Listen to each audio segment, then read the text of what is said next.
Welcome to JH. I recently started taking Nootropics Depot Shilajit because, let's be honest, my natural energy levels were about as reliable as a dial-up connection. I wanted a way to support vitality that didn't involve vibrating from too much caffeine. The quality impressed me immediately, mostly because Nootropics Depot is famous for testing and purity standards, which is a relief since I generally prefer my supplements without a bonus serving of mystery contaminants. The capsules are easy to take, and because the resin extract is standardized, you get a consistent dose every time instead of playing a fun game of guess the potency with your health. After using it regularly, I noticed a smooth, sustained energy that lasted all day without the jitters that usually make me look like I've had one too many existential crises.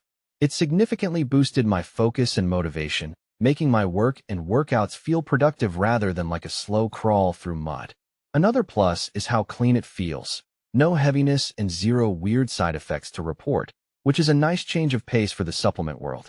It even provided a subtle lift in mood and recovery, acting as a full-body support system for those of us who aren't naturally gifted with the stamina of a marathon runner.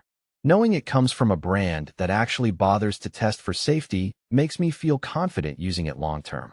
Overall, it's a reliable part of my routine that keeps me feeling stronger and clearer day after day, which is honestly a minor miracle in itself.